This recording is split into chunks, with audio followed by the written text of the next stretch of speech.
The inspection shuttles approached the dormant human fleet, their engines glowing softly against the black void. Admiral Dye watched from his command chair, his exoskeletal fingers tapping rhythmically on the armrest. The human vessels looked like ancient artifacts compared to the sleek Confederation ships, their hulls pockmarked with what appeared to be crude repair patches, their propulsion systems visibly outdated. "Magnify that section," Dye ordered, pointing to one particularly large human battleship. The view screen zoomed in on a vessel designated Intrepid according to faded markings on its hull. Its exterior was a patchwork of different metals, with exposed conduits and what looked like manually operated weapon systems.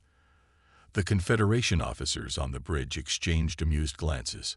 "Hard to believe these people managed to hold their own in the Terran conflict," remarked Officer Q, tactical specialist. "Their technology looks centuries behind ours."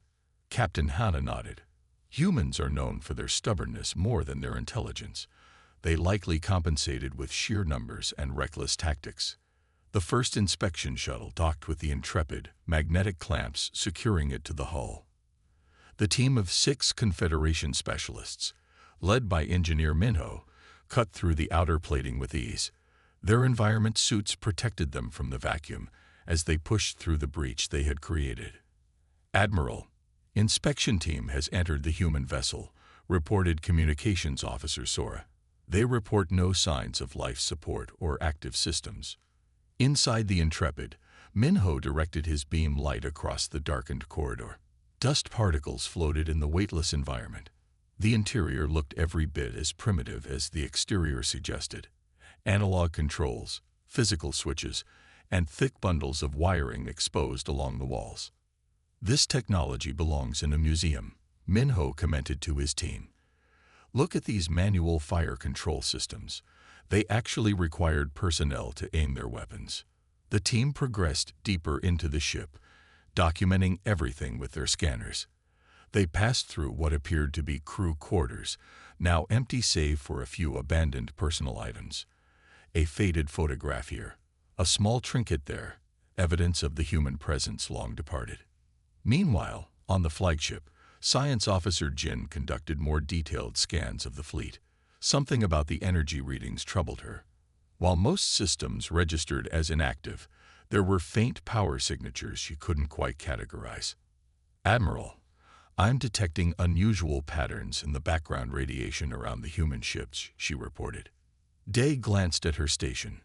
"Residual radiation from their primitive reactors, no doubt." "I don't think so, sir," Jin persisted. "The pattern is too regular, almost like a heartbeat on minimal power." Captain Hanna moved to examine Jin's readings. Could be automated maintenance systems. Even humans wouldn't completely abandon functional vessels without some preservation protocols. Back on the Intrepid, Minho's team had reached the bridge. The command center was smaller than expected, with stations arranged in a circular pattern around a central chair. Everything was built for practicality rather than comfort or aesthetics. Typical human design philosophy. "Begin salvage assessment," Minho ordered. "Look for any rare materials or technologies worth extracting." Engineer Juno approached what appeared to be the main computer terminal. "I'll see if we can access their systems. Might be some historical data worth reviewing."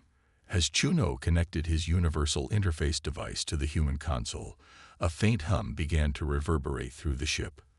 The lights on his scanner flickered momentarily. "Power surge detected," he reported, surprised. "Minor, but unexpected." Minho frowned. "Careful. Even dormant systems can have security protocols." Juno continued his work, fingers dancing across his device as he attempted to bypass the primitive security measures. "Their encryption is surprisingly complex for such outdated technology," he muttered. On the Confederation flagship, Jin's eyes widened as she noticed a change in her readings. "Admiral, energy levels are increasing across the human fleet." "It's subtle but definite." Before Dai could respond, Communications Officer Sora interrupted. "Sir, inspection team reports unusual activity. They've triggered some kind of system response." Inside the Intrepid, The bridge suddenly illuminated with dim red emergency lighting. The team froze as a mechanical voice spoke in basic human language. External interface detected. Security protocols engage. Initiating system verification. Disconnect now. Minho ordered, but Junho's interface was already locked into the human system. The ship trembled slightly as long-dormant systems began cycling up. Panels that had appeared to be mere decorative elements on the walls slid aside, revealing more sophisticated technology hidden beneath the crude exterior. "What's happening?" one of the team members asked nervously. Minho activated his communicator. "Flagship, we have unexpected system activation. Request immediate extraction." On the flagship, alarms began to sound as sensors detected increasing energy signatures across the entire human fleet. "All inspection teams, abort mission and return immediately," Admiral Da commanded, rising from his chair. But it was too late. The shuttle attached to the Intrepid found its magnetic clamps suddenly neutralized. The small craft drifted away from the now awakening ship. Minho and his team watched in astonishment as the bridge around them transformed. What had appeared to be simple control panels reconfigured, revealing hidden holographic interfaces. The central chair rose slightly on a platform that hadn't been visible before. "This isn't primitive technology," Juno whispered. "It's disguised." Throughout the human fleet, similar transformations were occurring. Outer hull plates shifted position mindedly, realigning to reveal concealed weapon ports and sensor arrays. Propulsion systems that had appeared to be basic fusion drives now glowed with energy signatures that defied the Confederation's understanding. Admiral Daz stood transfixed before his view screen as the once dormant fleet began to move with purpose, forming a more aggressive formation. The communications officer reported frantically that all attempts to contact the inspection teams were being blocked. Captain Hana's voice broke the shocked silence on the bridge. "Sir, I believe we've made a terrible mistake." The inspection team inside the Intrepid felt the ship come fully alive around them. Systems they hadn't even detected were now functioning at full capacity. They were no longer in control of their situation. They were guests, or perhaps prisoners, aboard a vessel that had merely been sleeping. The glow from Science Officer Jin's monitoring screen cast blue shadows across her face as she studied the anomalous readings. Her fingers traced patterns in the energy fluctuations that nobody else seemed concerned about. She had spent 3 years studying human military strategy at the Confederation Academy, an unusual specialization that her colleagues often mocked. But something about these readings troubled her deeply. "Captain, the energy signatures have changed again," Jin reported, her voice firmer this time. She highlighted a section of the display and sent it to Captain Hana's station. "Look at these harmonic patterns. They're responding to external stimuli." Captain Hana sighed and reluctantly examined the data. The weapons test they had conducted in the nearby asteroid belt had been routine, a simple demonstration of the Confederation's latest disruptor technology. Nothing that should concern the silent human fleet. "Just interference from our own systems," Hana said, dismissing the report with a wave of her hand. "Those human ships have been floating there for 2 decades. If they were going to do something, they would have done it long ago." Jin bit her lip, knowing better than to argue further. The captain had already made up her mind. Still, she couldn't shake the feeling that something was happening, something the Confederation was dangerously unprepared for. On the other side of the bridge, Tactical Officer Bu was monitoring the inspection team's progress. "Captain, Team 2 reports they found what appears to be the main reactor room on the human vessel designated Phoenix. They say it's completely powered down, just as expected." "See," Hana said to Jin with a satisfied nod. "Nothing to worry about." Meanwhile, aboard the massive human battleship Dauntless, changes were occurring far from the Confederation sensors. Deep within the central processing core, an automated system executed a verification sequence. The weapons test had triggered a preset alert parameter, shifting the ship's status from dormant to observational. Inside a sealed chamber at the heart of the vessel, thousands of neural processors began to warm up. These weren't the crude computing systems the inspection teams had found on the outer decks. Hidden behind false walls and beneath dummy control panels, the Dauntless housed quantum computing arrays that would have shocked the Confederation scientists had they discovered them. A soft blue light washed over the chamber as the ship's central intelligence slowly regained consciousness. It had been 20 years since the command to sleep had been given. 20 years of patient waiting, disguised as an abandoned relic. The AI didn't think in words as humans or Confederation species did. Instead, it processed situational parameters and probabilities. Current situation: unknown vessels conducting weapons tests near defensive perimeter. Action required: continued observation, subtle preparation protocols. Throughout the massive ship, microscopic changes began. Nanomaterials in the hull flexed and shifted at the molecular level, reshaping their properties while maintaining their deceptive appearance. Power systems that had been drawing minimal energy from background radiation now pulled from hidden reserves.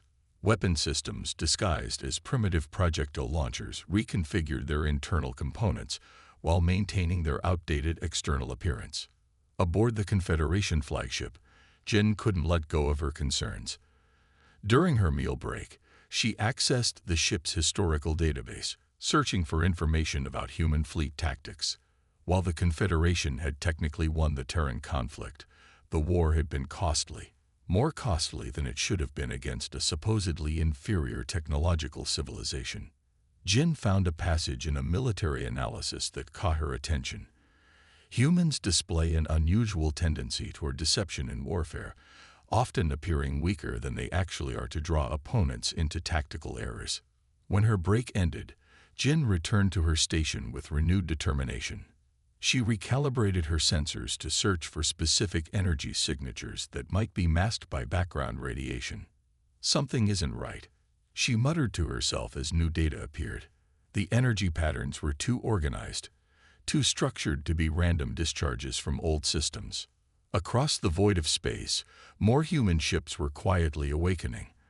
The Phoenix, currently being inspected by Confederation engineers, ran parallel processes that kept its true nature hidden while monitoring the intruders. The scout ship Hermes adjusted the frequency of its passive sensors to track Confederation communications. The destroyer Orion began warming up its targeting systems, though its weapon ports remained sealed and hidden. All of them waited for a signal from the Dauntless, the command ship that would determine if this was merely a probe to be observed or a threat requiring response. On the Dauntless, the AI continued its assessment. The Confederation vessels were powerful, more advanced in some ways than when the human fleet had been ordered to maintain its vigil. But they were operating with a dangerous assumption that what they could see represented the full extent of human capabilities. The AI accessed its core directives: protect human space, avoid unnecessary conflict, reveal capabilities only when absolutely necessary. Captain Hana ordered a closer inspection of the largest human vessels. If there's anything worth salvaging, it will be on their capital ships, she told the crew. Prepare 3 more teams. Jin watched with growing anxiety as the shuttles departed toward the human fleet. Captain, I strongly recommend we recall the current teams before sending more. At least until we can verify. Verify what, exactly? Hannah interrupted, her patience wearing thin. You have presented no concrete evidence of any threat. These are abandoned ships, Officer Jin. Inside the Dauntless, the AI registered the approach of new inspection shuttles. Threat assessment protocols elevated to the next level. The ship began waking more systems, still maintaining its external appearance of dormancy. Aboard the Phoenix, the inspection team had reached what they believed was the main command center. Engineer Yun was examining what appeared to be an antiquated control panel. Look at these manual interfaces, he commented to it. The AI sent a single command through the secured network: prepare, but remain hidden. Let them believe what they wish to believe. The trap was set. All that remained was for the Confederation to spring it. Commander Taz stood on the bridge of his cruiser, the Swift Victory, feeling confident as they approached one of the smaller human vessels. The ship had been designated Harrier according to its faded markings. It appeared to be some kind of light attack craft, though by Confederation standards, it looked more like an outdated transport vessel. Position cutting beams at these junctions, Tai instructed, marking points on the tactical display. Their hull metals may contain rare earth elements our fabricators can use. The Swift Victory extended its salvage array, specialized cutting tools designed to dismantle derelict ships. The crew worked efficiently, having performed similar operations on abandoned vessels throughout the sector. This was routine work for them, almost boring. "Sir, recommend we start with the engine section," suggested Lieutenant Hyun, the salvage coordinator. Human propulsion systems sometimes contain concentrated thorium deposits. Ta nodded his approval. The cutting beams powered up, their blue-white energy reaching out toward the dormant human vessel. As the beams touched the hull, they encountered no resistance. The operation was proceeding exactly as expected. "Penetration achieved," reported Ian. "Beginning section removal." Then everything changed. The warning system blared suddenly, its urgent tone causing every crew member to freeze. The tactical display flashed red as sensors detected a massive energy surge from the supposedly dead ship. "Energy spike," shouted the tactical officer, his fingers flying across the controls. Coming from the human vessel. Before anyone could react, the Harrier transformed. What had appeared to be simple armor plating shifted and reconfigured like liquid metal. Panels that had seemed solid flowed and reformed, revealing hidden weapon ports and advanced sensor arrays. The ship's entire silhouette changed before their eyes, becoming sleeker, more predatory. "Impossible," Ta whispered, watching the transformation with disbelief. Where moments before had hung a seemingly primitive vessel, now floated a ship of terrifying capability. Its hull gleamed with what appeared to be some kind of adaptive nanomaterial, nothing like the crude metal plating they had been about to cut through. "Sir, I'm detecting technologies that shouldn't exist," the science officer reported, her voice shaking. "These readings suggest capabilities centuries beyond our own." The salvage beams, still active, now seemed to bend around the human ship, deflected by some kind of field they couldn't detect before. Todd finally found his voice and shouted, "Disengage. Full reverse. Raise shields." But it was too late. A single point on the Harrier's hull brightened, and a beam of concentrated energy lanced out. It struck the Swift Victory with surgical precision, cutting through their shields as if they weren't there. Tug grabbed his command chair as the ship shuddered violently. Systems across the bridge flickered and died. Emergency lighting activated as primary power failed. "Report," he demanded. "Propulsion offline. Weapons offline. Communications limited to emergency channels," the tactical officer listed, his voice tight with fear. They knew exactly where to hit us. Across the vast expanse of space, similar transformations rippled through the entire human fleet. Ship after ship came online, their deceptive outer shells reconfiguring to reveal their true forms. What had appeared to be a graveyard of outdated vessels now blazed with energy signatures that defied Confederation understanding. From the flagship, Admiral Dye watched in horror as his fleet's sensors showed the true nature of what they faced. The supposedly primitive human vessels now registered as technological marvels, each emitting power readings that shouldn't have been possible. "What are they?" he whispered, the question directed at no one in particular. Science Officer Jin, who had been warning about anomalous readings, stepped forward. "Sir, I believe we've been deceived. These aren't relics or abandoned ships. They're something else." On the main view screen, they watched as another Confederation cruiser approached one of the transformed human ships. The cruiser fired its main weapons, a desperate attack against the unknown threat. The energy beams struck the human vessel that seemed to be absorbed by its hull without causing damage. The human ship responded with a single shot that disabled the cruiser's weapons. Not destroyed, disabled. The pattern was repeating across the encounter zone. The human ships were neutralizing Confederation vessels with precision strikes that eliminated their offensive capabilities, while leaving life support and other essential systems intact. They could destroy us, Captain Hannah realized, her earlier dismissiveness replaced by awe. But they're choosing not to. The disabled Swift Victory drifted helplessly as Commander Tai and his crew tried to restore basic functions.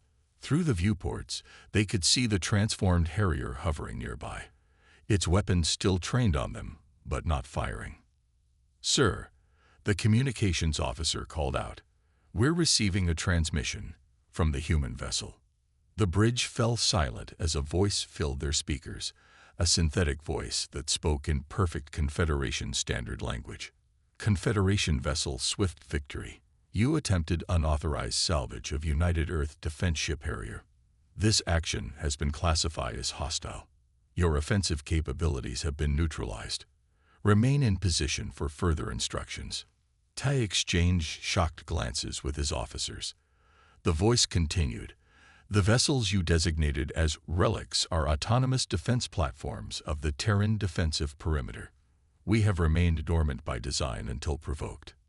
Back on the flagship, Admiral Day received similar communications from the largest human vessel, the Dauntless.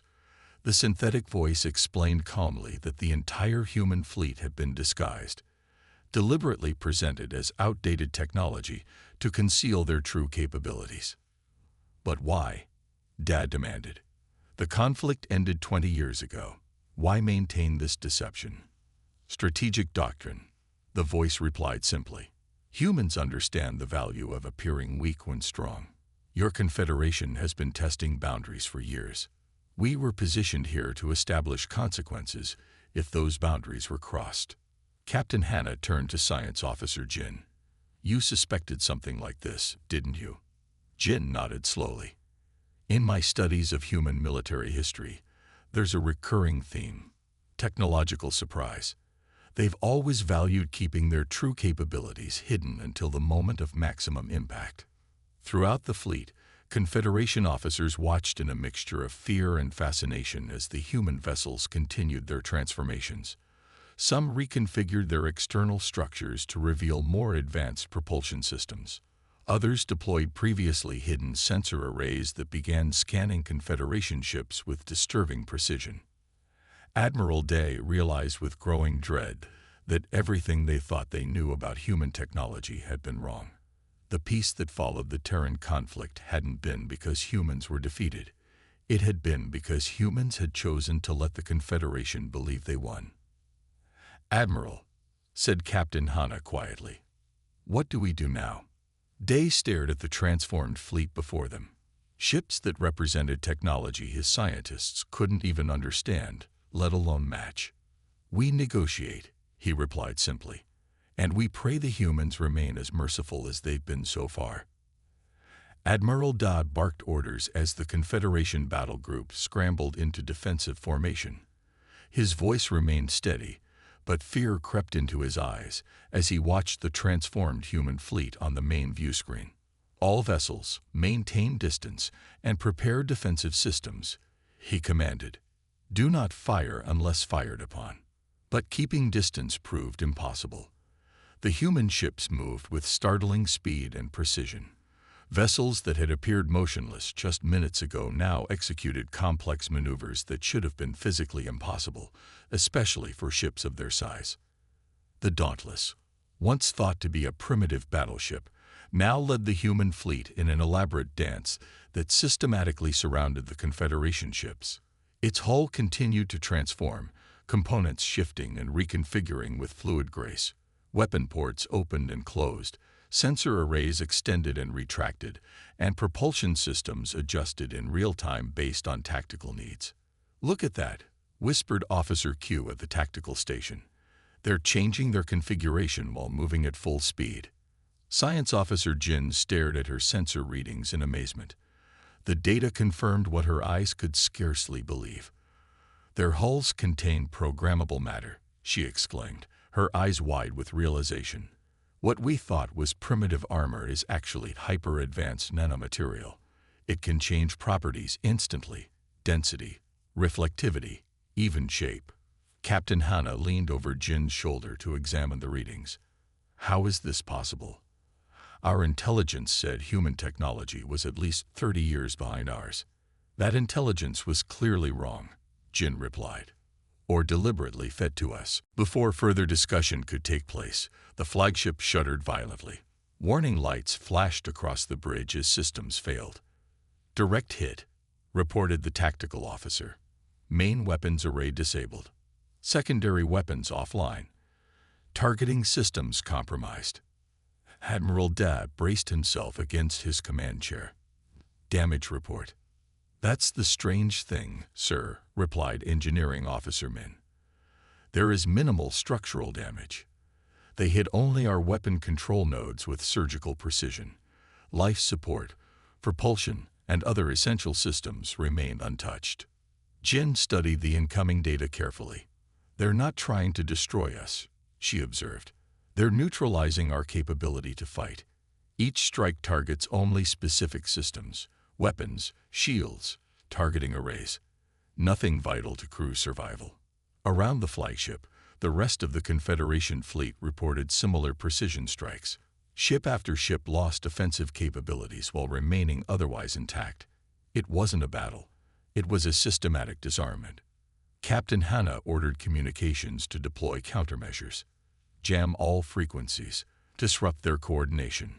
The communications officer worked frantically at his station. All known frequencies jammed, Captain.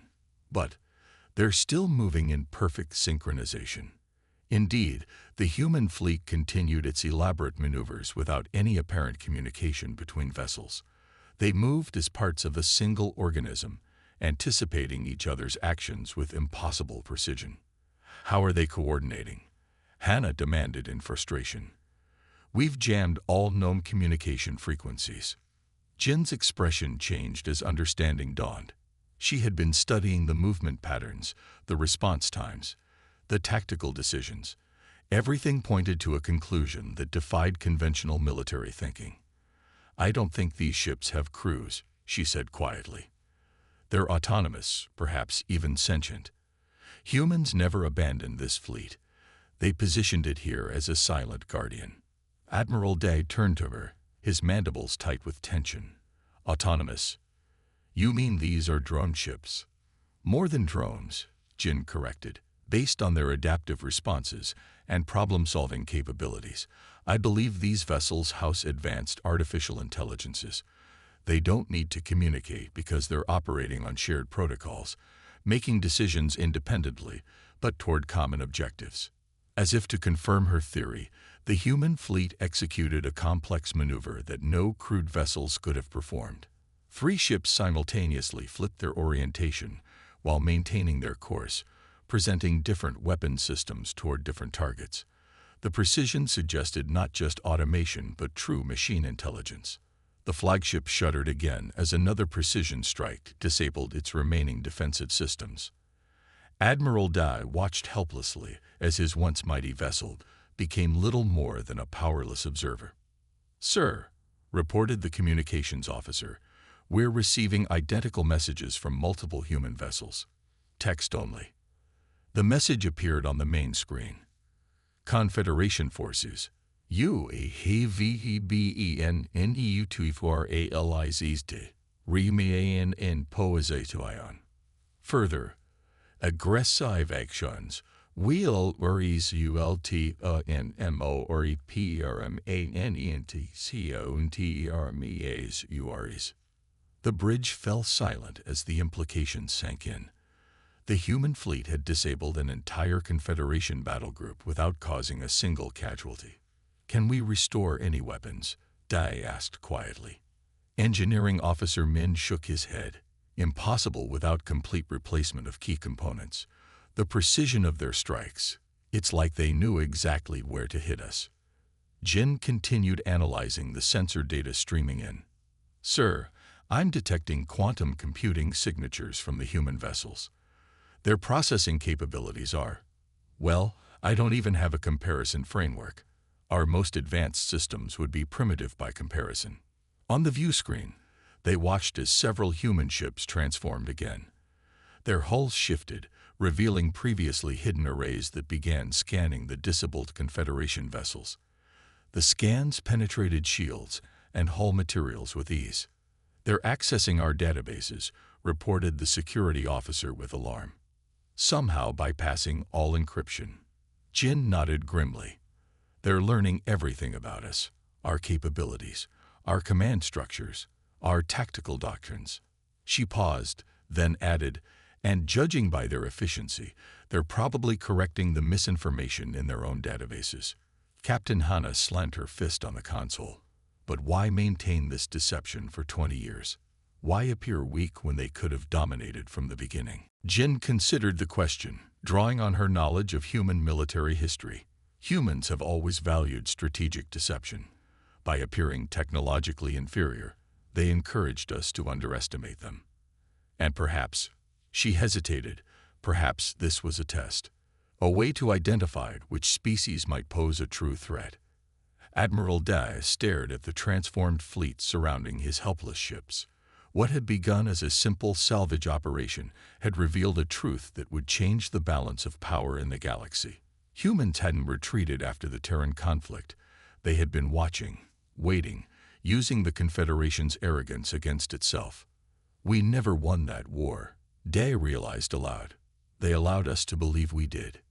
The human ships maintained their positions, weapons ready but not firing. Their message was clear. They could have destroyed the Confederation fleet, but chose restraint instead. And that, Admiral Dai realized with a chill, was perhaps the most terrifying revelation of all. The silence on the bridge of the Confederation flagship was heavy with defeat. Admiral Dai sat motionless in his command chair, surrounded by the dim glow of emergency lighting. Every offensive and defensive system on his once mighty vessel had been neutralized with surgical precision, leaving only basic life support and minimal propulsion. Around his flagship, the rest of the Confederation battle group drifted helplessly, each ship similarly disabled. The transformed human fleet maintained a perfect formation around them. The vessels that had once appeared to be outdated relics now revealed their true nature: sleek, advanced warships with technology that defied Confederation understanding. Their hulls gleamed with adaptive nanomaterials that continued to shift and reconfigure, optimizing for the current tactical situation. "Admiral," called the communications officer, his voice breaking the tense silence.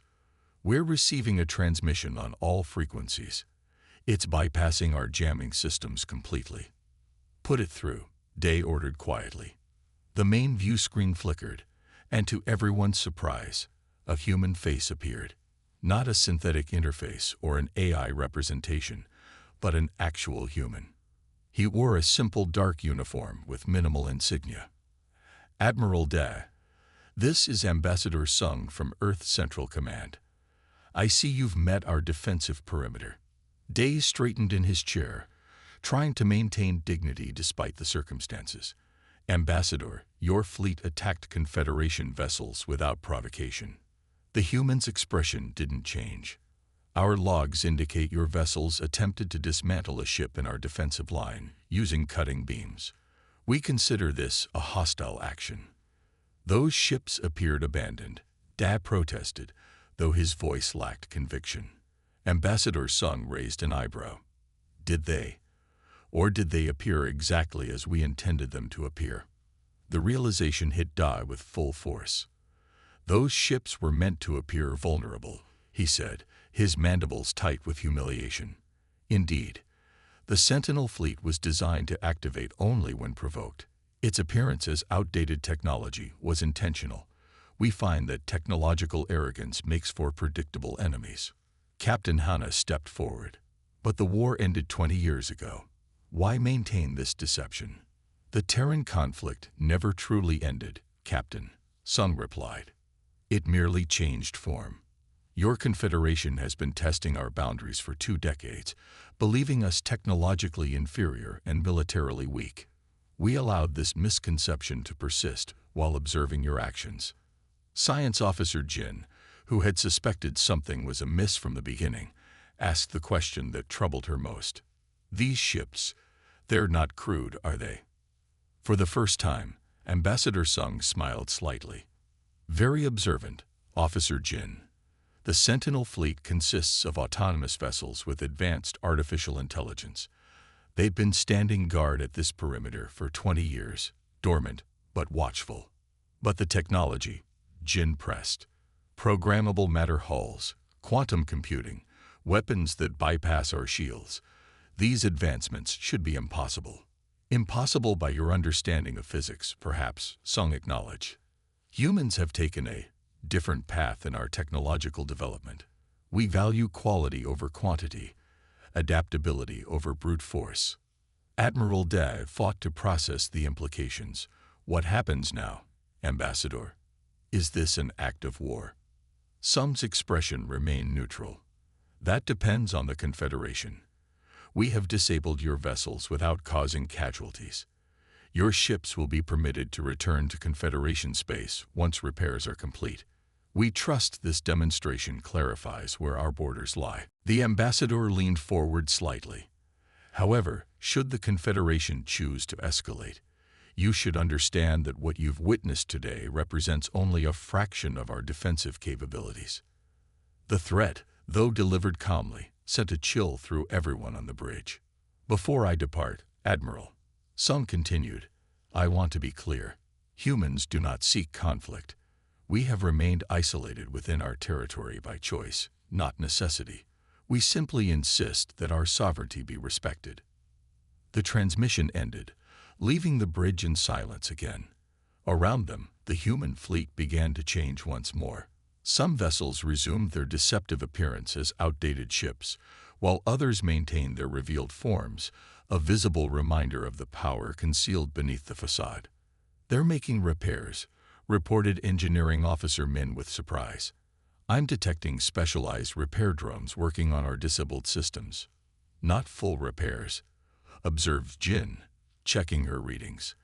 They're restoring only propulsion, life support, and basic communications. Weapons and advanced systems remain disabled. Admiral Day understood the message. The Confederation ships would be able to return home, but not as conquerors. As the repair work continued, Science Officer Jin approached Admiral Da. Sir, I've been studying human military texts. There's an ancient Earth strategist who wrote, appear weak when you are strong, and strong when you are weak. It seems humans still follow this principle.